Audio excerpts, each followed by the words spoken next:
Good afternoon, Jim Warren with TXAPA. Glad to have you here today. This is TXAPA Live, and this is our second to the last one for the year. Our safety share today is on winter driving, and we're going to go ahead and get started with that. And our program today is a year in review with Harold Mullen and Geno Carrier. So let's do our safety share on winter driving. All right. According to the Federal Highway Administration, over 156,000 automobile crashes resulting in over 1,800 fatalities occur every year due to icy roadways. Even a small amount of ice on the road can create treacherous conditions.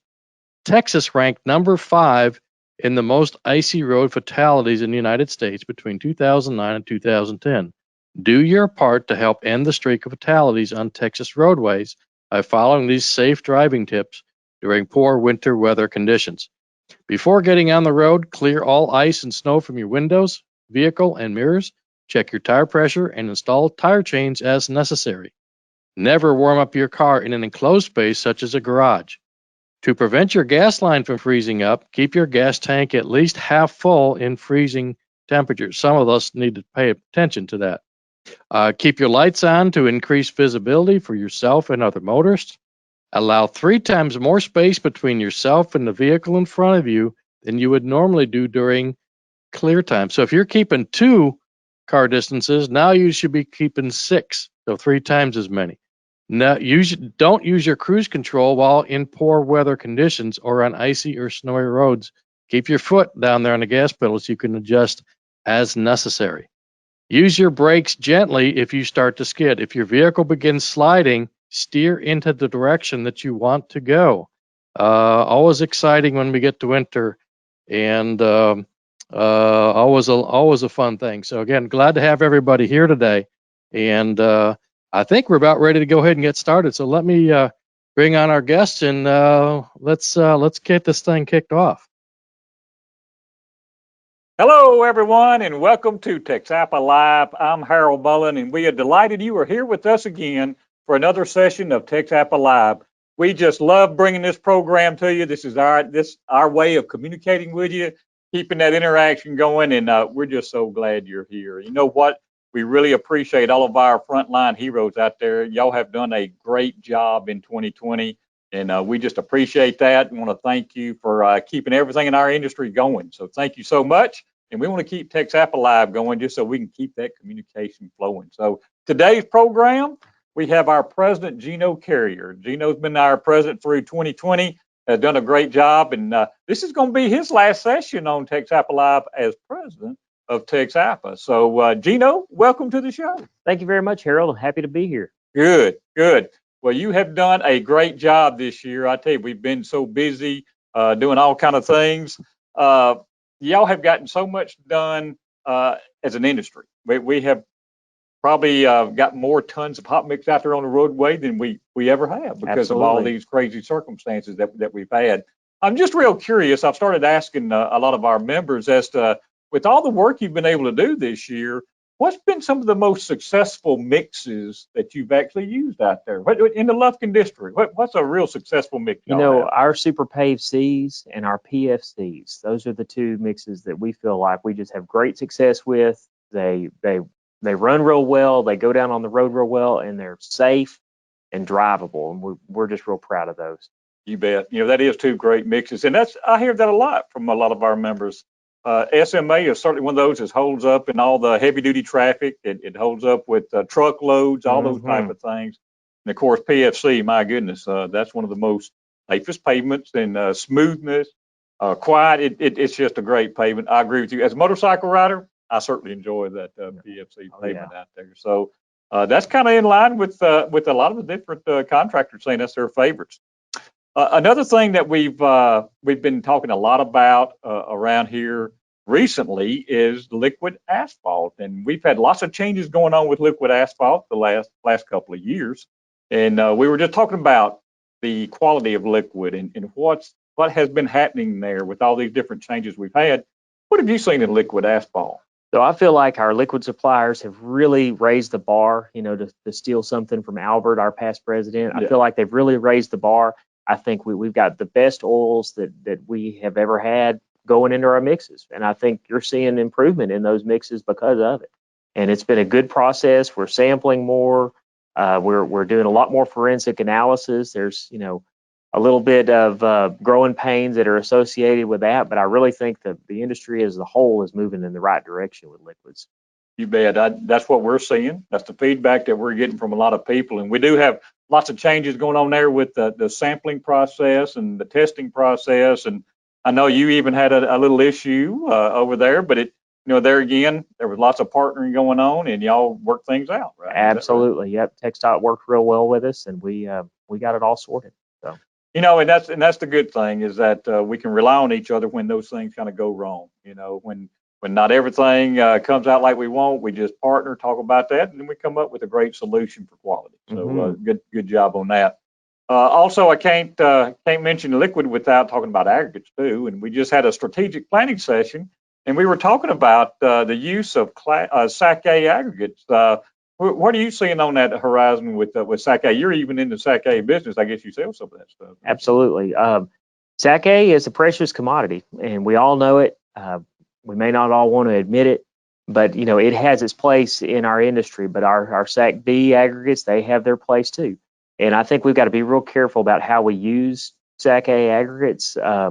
We may have done a disservice by naming it SAC A. We should have said SAC Z, because everybody just picks it out of the list, But I think one thing we've got to remember, and this is coming from my background, and I feel like a lot of what I did is in the transportation industry. And so coming from my background in that, there's only a handful of quarries, maybe 4 or 5, that sell and make SAC A aggregate that can go into a rail served market. And so what your big metropolitan areas, Houston, all of East Texas, all that stuff is served by rail. And so it doesn't matter how many you have in that source catalog. There's about 5 out there that serve the vast majority of the eastern half of the state. And it's not an unlimited resource, and we've got to take care of it. So that's what we keep hearing, is that it is a resource that we need to take care of, just like anything else, and that we just urge everybody to have a plan. I mean, it's okay to use it. You just don't want to overuse it, or use it in a place that a SAC B or something like that could be utilized. Use it in the proper place. Absolutely. Absolutely. Well, that's one thing we talked about in our strategic planning session also, was about using mixes in the proper place, using the right specifications in the right place, those type of things. So the last 2 years we've been talking specification changes and those type of things. I know you've already got some projects underway with the new specification. Do you think the new specifications are going to work? Do you think they're going to raise the bar for us and give us more performance from our asphalt pavements? I think they're definitely going to work. We're already seeing it out there. Short term, we're getting more asphalt into our mix. I feel like they're going to last longer. I think that the changes that we have made are probably going to exceed that extra year of life that we're looking for. I think we've got the best mixes out on the highway under these new specifications than we've ever had. And I think we need to take the time to properly evaluate them and make sure we know what these changes have done. But my personal opinion, I think they're great mixes. You bet. Great. And that's one thing I think districts could do is probably maybe establishing some baselines of where they are with the life of their pavements, and then kind of see over the years how they really are tracking. Because I agree with you. I think we're going to see much more performance out of it. How helpful would that be to show a graph of our pavement performance versus our spec changes? Yeah. How interesting would that be, to see that visually and then be able to quantify what we've done and what the effect has been. That'd be a tool for me to use for sure. I think it would be for everybody. And old Jim Warren, Big Jim, he gave us a little information about what they did in that state in Deep East Texas, over there called Florida. Jim, why don't you touch us a little bit about that report card y'all used to get and how y'all were able to track, the spec changes versus quality and those type of things? Yeah, it started probably 15 years ago by the state asphalt engineer at the time, the state bituminous engineer in Florida, Jim Musselman, who now actually works for NCAT. And Jim put this together and started doing this report card and would list by district what the performance attributes are. Florida measured rut, ride, and crack, 3 criteria, and they rode. They had their pavement management system rode every road for every year. So they touched every road that they had every year and put it in their system. And they would produce this report, and they started presenting this at our asphalt conference. And the asphalt, and just what Geno said, we went back and started around 2000 with it, 1999 or 2000, and we had a lot of cracking problem, and we had some rutting problem. This was Marshall, just as we were getting into super pave, and over time, things got dramatically better. The cracking went from 17% down to 5%. And the rutting went from 2% down to 0.5%. And the ride varied a little bit depending on what mix we were placing. And but you could see over time what was happening with the whole system. So I think it's a great idea. It'd be great to have something like that here. It may already exist.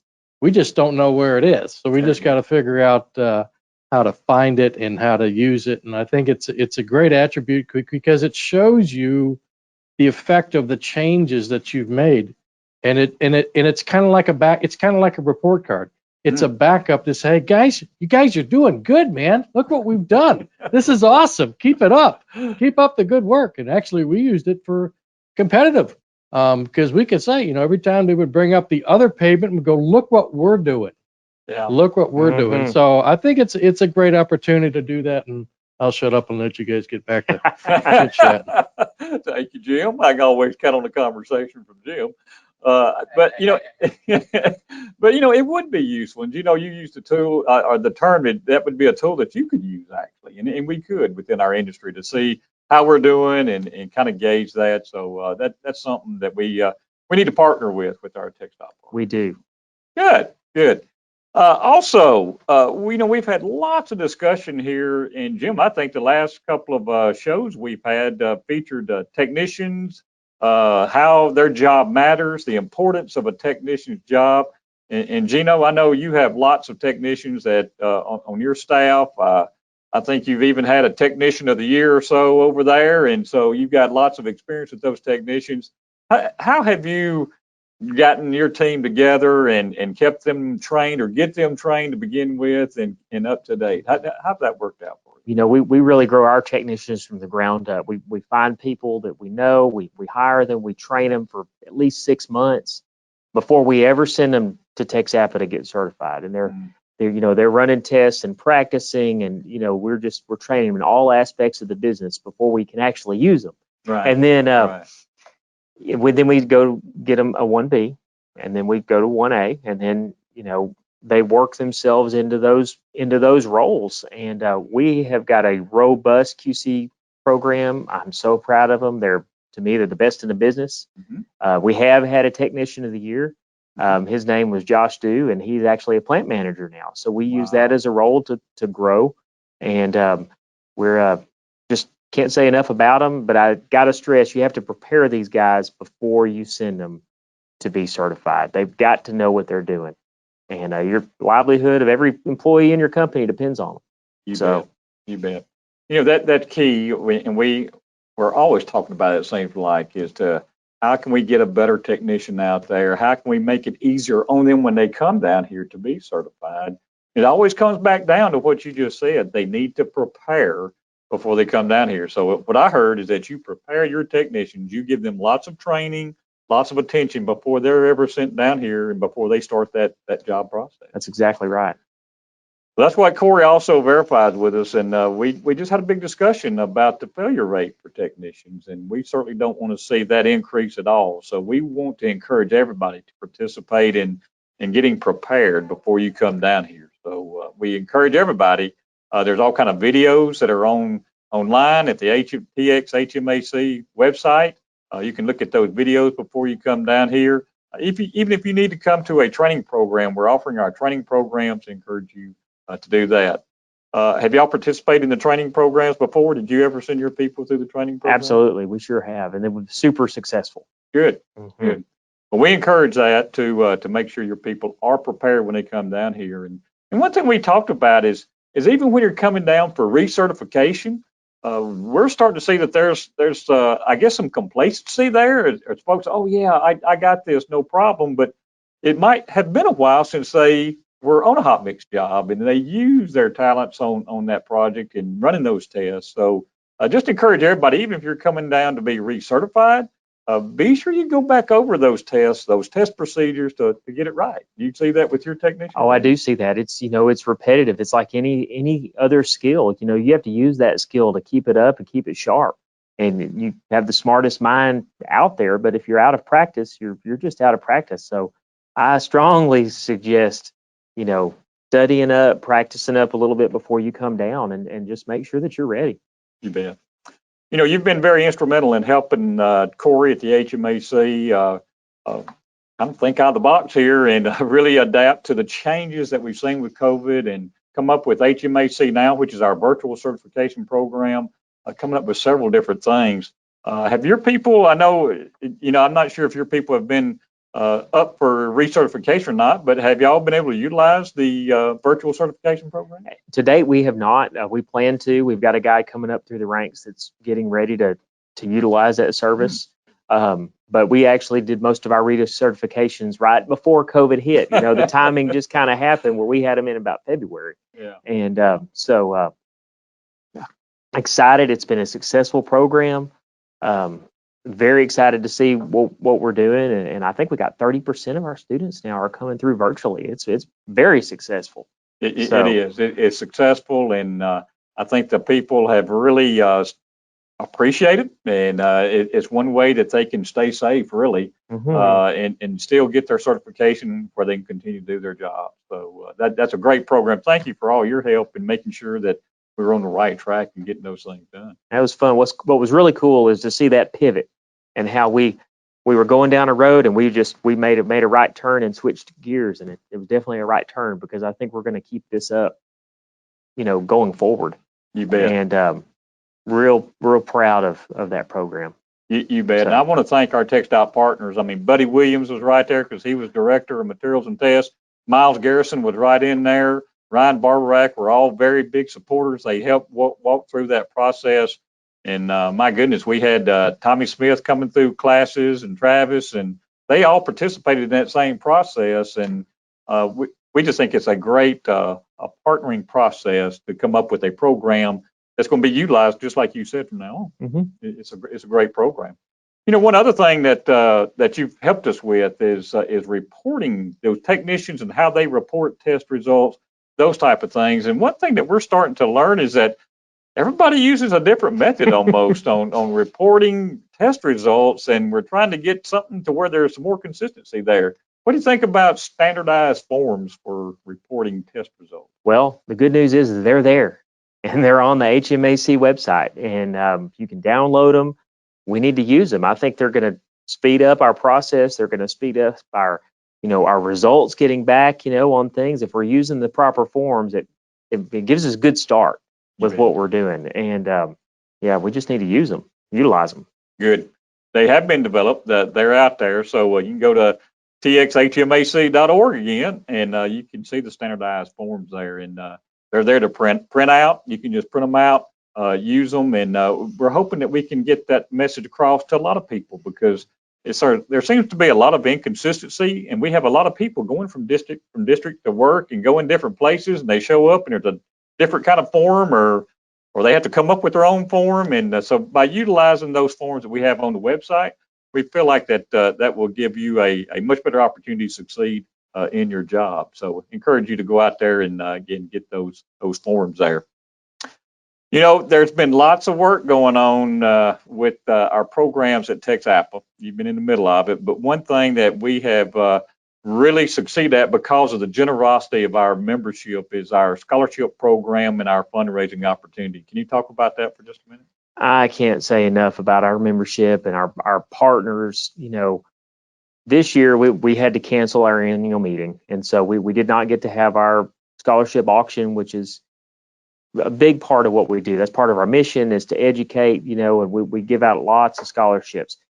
I'm so proud to say that we have raised over $237,000 this year in a year that we did very little fundraising. I mean, And that's just through basically direct donations by our members. And I'm floored because I can remember when $40,000 was a huge number. I remember 5 or 6 years ago when we broke $100,000, and that was all through these auctions and different in-person things.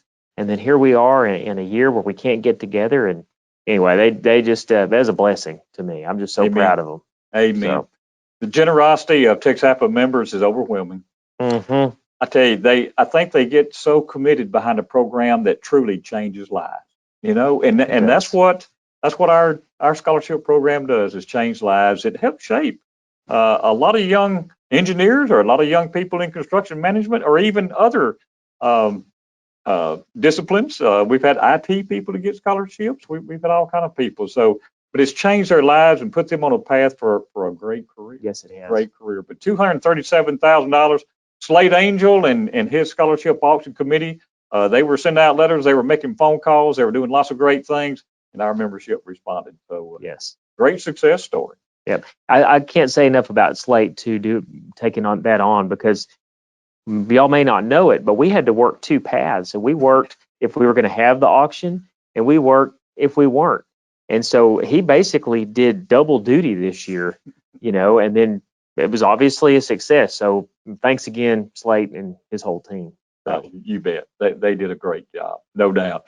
That's another thing that we give scholarships out with is the Asphalt Rodeo. The winning team of the Asphalt Rodeo, there's 4 people per team, and they get a $1,000 scholarship each for that. So we had to pivot there too. We usually bring in students. They have a competition where they actually put together a mix that's tested by their test methods here at the Albert Slaughter TXAPA building, and we were unable to do that because of COVID limitations. So we had to pivot around to do a forensic study. So I know you actually participated in some of the judging of that. What'd you think about that program? We got some smart kids out there, really smart kids. They, I guess they're not kids, they're young adults, but they were able to take those roads the section that we gave them, and it was pretty interesting. They all came up with something, a detail that was a little different, but they were all pertinent. And they've never been trained in this, and it was just so interesting to me that they really were able to come up with some good reasons and forensically analyze that project. It was really, really cool. It's going to be hard to pick a winner. I understand that. Big Jim, I know you also participated in some of the Asphalt Rodeo judging, and you heard some of the teams from the different universities. What was your take on that? I get so excited when I get to hear the youth and what's coming behind us. Since you're getting so old, Harold, you're been nice knowing Jim, I tell you. Yeah, I really enjoyed working here. It's really encouraging to listen to these young folks really work through these problems. And they did. They thought through this stuff. They plotted stuff, and they analyzed stuff, and they asked good questions. And it makes me really encouraged. Just as like you get so excited about the scholarship, I get so excited about these young people coming in, because man, that's our tomorrow. You bet. And I think Michael Lee got so excited because he's out there recruiting every time he gets a chance on these people. So it's a good deal. Absolutely. You're exactly right. And can't forget about our TxDOT partners. I mean, they have participated in the Asphalt Rodeo ever since its inception. And you're right. Mike Lee is one of the judges we have. Of course, Robert Flores over there too. But Michael has done a great job of doing a little recruiting from the winners, it seems like, each time for the Asphalt Rodeo. So, but it is a great program, and it is encouraging to see. I guess what I was so struck by this year is that there's one team who actually thought of processes, found things in this project that nobody had found before. So I mean, they're really doing their due diligence, they're doing their homework, and they're getting things done. So you're right, Jim. It's very encouraging. Oh wow! Also, I think y'all will select the winners on December 18th. We're going to have a special TXAPA live show at that point, or I'm not sure exactly what we're going to call it, but on December the 18th, we will have a show that actually has the teams. All the teams will be participating. They have one more opportunity before the judges, and we're going to broadcast that. So you want to be sure and tune in to see these university students talk about their project and how they approach this thing. You can see it straight up from there. And then after they have presented one more time, the judges are going to make a selection on who the winner is. So we're anxiously awaiting December 18th. We can't wait to see who it is. We've got teams participating once again from Oklahoma. We had the University of Oklahoma participate. In fact, they have 2 teams this year, so they're really down here for a win. We also had the Louisiana Tech University again. They're back. They were the winners last year, so they're trying to defend that. And of course, we have a whole host of Texas universities that are represented and trying to come back and win that also. And UTEP is a 2-time winner of this program. I think they're 2, at least once. Now, I think 2-time winner, but that they're back for sure to see if they can't get that championship again. So December 18th, tune in and see if you can see those winners. Geno, I just want to say thank you so much and have you talk just a little bit about TXAPA Live. That was one of the things we did. You talked about pivoting. That's what we had to pivot with. That was our communication. That was our way of getting information out about what we're doing, all the things that are happening. That evolved into an optimization series, that evolved into a troubleshooting series. All kind of educational things have come from that, and now strategic planning. We talked about how much more we can do. Talk about that TXAPA Live. Well, we knew that was part of our mission, was to communicate with our members and our partners. And when we had to stay home, we didn't have any way to do that, so we had to create one. And this is what we came up with. So I hope you like it. But we do. It's a great program. We've had super good interviews. There's always my interview, but we've had really good interviews. And we've interviewed TxDOT, we've interviewed industry, NAPA, just all kinds of people. And then we did evolve into more technical, informational stuff. Our Optimized series had tremendous response. Very proud of that. In spite of Jim Warren. In spite of Jim, that's exactly right. He had some good. He does have good contacts, and he had some pretty good people on there. Amen to that. And very good. Happened very fast. We now have a studio in house. That we have our own studio. We didn't have that before. Yep. And it's kind of funny. It didn't quite start in somebody's garage, but it almost did, because we were broadcasting out of our house. So, really good. We're going to continue. This is something we're going to continue, this format in some way going forward, because we think it's a good way to communicate with our customers. You bet. That's how Apple and Microsoft got started in a garage. So, why not? There you go. There you go. We can't go beyond that conversation without saying thank you to Jim Moore. No, Jim just brought all kind of technology to us and was able to put us out here like this. And Jim, we just truly thank you for all the work that you do behind the scenes and in front of the scenes, and coming up with those optimization troubleshooing series. So enjoyed it. Thank Jim. So thank you very much. Yeah, and like I said, after you call me an old man, it's been nice knowing you. But anyway, I'm taking my stuff with me. Yeah, you can stick around. But seriously, we've been limited by COVID for such a long time, and everybody's getting frustrated with that, and everybody's wanting to move forward. And Geno and our board of directors have decided to move forward with our membership meeting. So all members of TXAPA, all members are invited to our membership meeting, our annual membership meeting in San Antonio at La Cantera. That will be January the 19th through the 21st. It's a Tuesday through Thursday. And we will start off with a golf tournament. And that golf tournament is the TXAPA Winter Classic.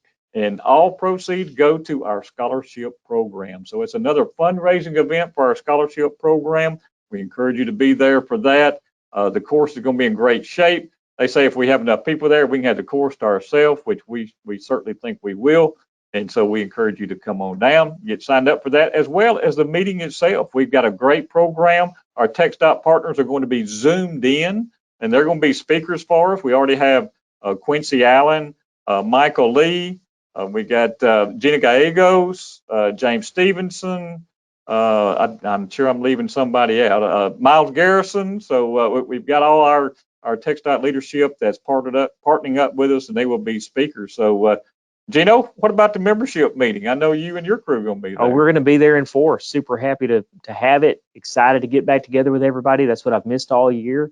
I think as of last time I checked, we had 88 people registered. And then we're adding more all the time. So, I mean, come on out and have a good time, see some faces you hadn't seen before, get some information you need.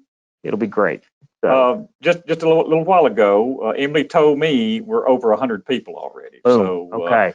So we are moving that.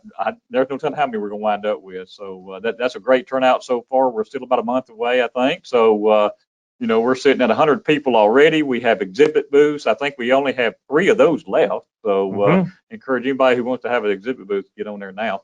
But we're looking forward to that. Want to everybody be rest assured that the hotel is doing everything they can, and they're meeting all the CDC requirements, the City of San Antonio requirements. We will be doing that at the hotel, meeting those requirements ourselves. We're going to have sanitizing stations, a mask. There's all kind of things that we'll be doing too to make sure that we are, doing things that we should. So, but we encourage you, if you feel comfortable enough, come on down to the annual membership meeting. All right, Geno, you've had a very busy year. You got any final comments for us for 2020? Thank you all for a good year. Thanks to the team, TXAPA staff, team, the board, the members. Y'all all made it a good year. We had one of our TxDOT partners say he's never seen someone or an organization turn so fast. And I think that's probably what I'm most proud of is our ability to adapt and work together. And we did that. We've, in addition to everything that we've already, mentioned, where our committees met, we probably had some of the best participation at committee meetings ever. Yeah. I mean, we averaged in the mid 40s in major associates. I think we averaged in the mid 40s in a lot of our meetings, which is huge. Yeah. We evaluated 72 different specification changes. And this is my plug. Send in your comments on specification changes. It is so important. Just thank you all for my year, and I'm looking forward to next year and helping out as past president, and looking forward to supporting Craig and his run as 2021. So, well, I just want to say thank you. I'm going to give you the bump there. You've done a great job. You've been a wonderful president. We have truly. We talk about it, in staff, how much we've enjoyed this year. We knew it was going to be a challenge, but we didn't realize how much fun meeting those challenges would be. So. You made that fun for us, and all of our partners came through. All of our partners were supportive. They were behind the programs, encouraged us with these programs, and so it's just a great team effort. So we certainly appreciate it. So absolutely, thank you so much, Geno. We appreciate it. You're very welcome. Well, Jim, with that, I guess we're going to turn it back over to you to say goodbye. So I want to say thank you to everybody for chiming in or showing up and being a part of TxAPA Live once again. Jim?